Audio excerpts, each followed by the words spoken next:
जय श्री कृष्णा। ओम नमः शिवाय।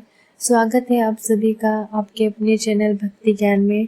आज आप सुनने जा रहे हैं सोमवार की व्रत कथा।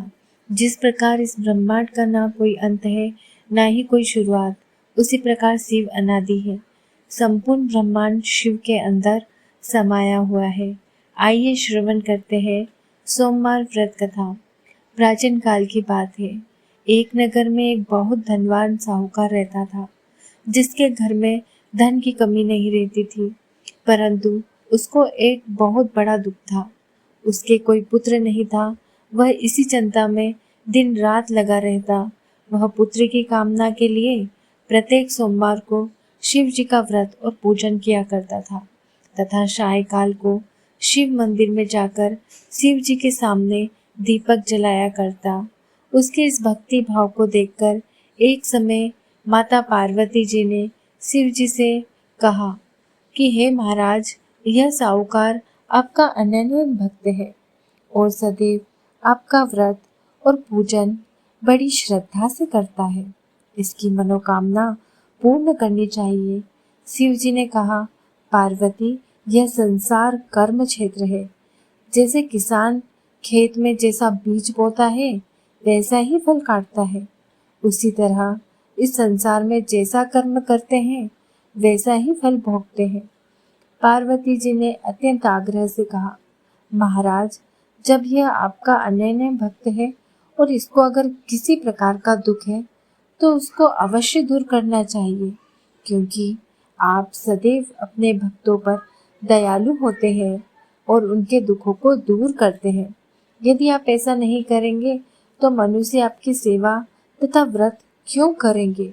पार्वती जी का ऐसा आग्रह देख शिवजी महाराज कहने लगे, हे पार्वती, इसके कोई पुत्र नहीं है। इसी चिंता में यह अति दुखी रहता है। इसके भाग्य में पुत्र न होने पर भी इसको मैं पुत्र प्राप्ति का वर देता हूँ, परंतु यह पुत्र केवल 12 वर्ष तक जीवित रहेगा। इसके पश्चात वह मृत्यु लोक को प्राप्त हो जाएगा।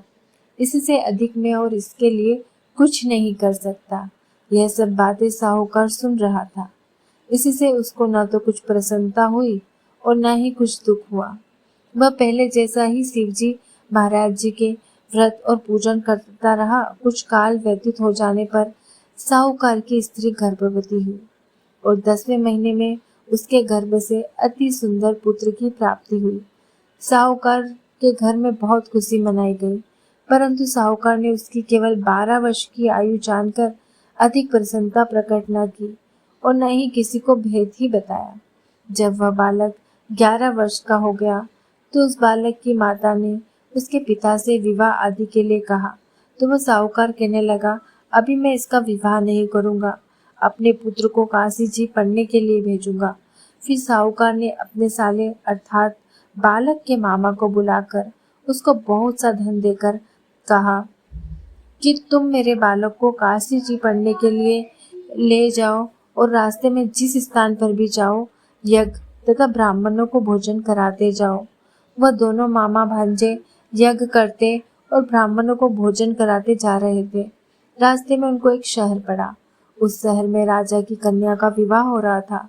दूसरे राजा का लड़का जो विवाह करने के लिए बारात लेकर आया था, वह एक आंख से काना था।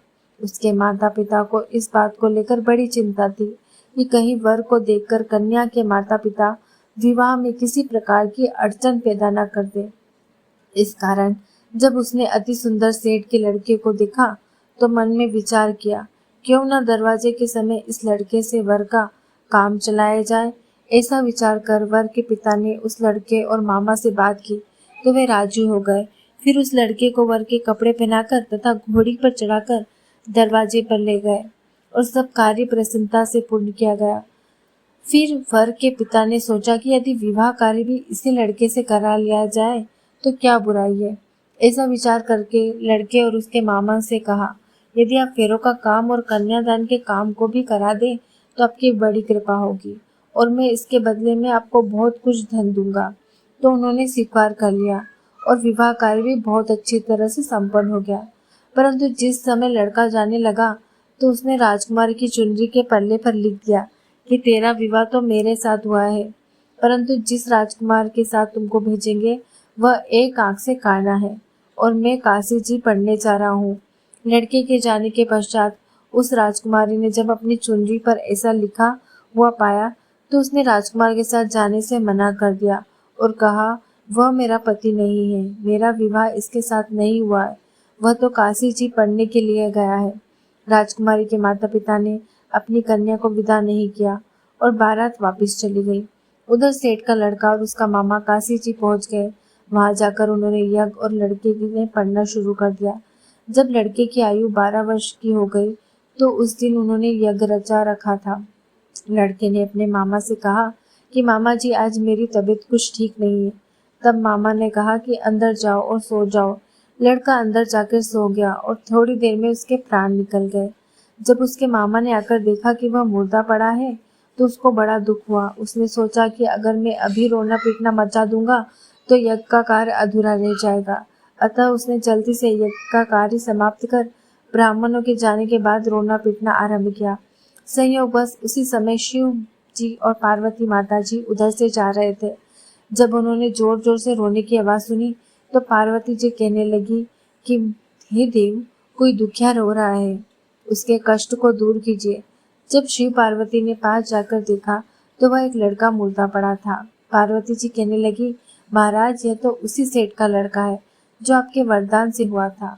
हे महाराज, इस बालक को और आयु दीजिए, नहीं तो इसके माता पिता तड़प तड़प कर मर जाएंगे। पार्वती जी के बार बार आग्रह करने पर शिव जी ने उसको जीवन वरदान दिया और शिव जी महाराज की कृपा से लड़का जीवित हो गया। शिव जी और पार्वती जी कैलाश पर्वत पर चले गए। तब वह लड़का और मामा उसी प्रकार यज्ञ करते तथा ब्राह्मणों को भोजन कराते हुए अपने घर की ओर चल पड़े। रास्ते में उसी शहर में आए जहाँ उसका विवाह हुआ था। वहां पर आकर उन्होंने यज्ञ आरंभ कर दिया तो उस लड़के के ससुर ने उसको पहचान लिया और अपने महल में जाकर उसकी बड़ी खातिर की। साथ ही बहुत से दास दासियों सहित आदर पूर्वक लड़की और जमाई को विदा किया। जब वह अपने शहर के निकट आए तो मामा ने कहा कि मैं पहले तुम्हारे घर जाकर खबर देता हूँ।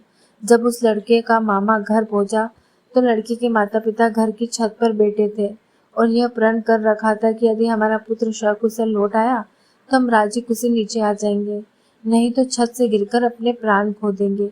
इतने में उस लड़के के मामा ने आकर यह समाचार दिया कि आपका पुत्र आ गया है, तो उनको विश्वास नहीं हुआ। तब उसके पुत्र मामा ने शपथ पूर्वक कहा कि आपका पुत्र अपनी स्त्री के साथ बहुत सारा धन लेकर आया है।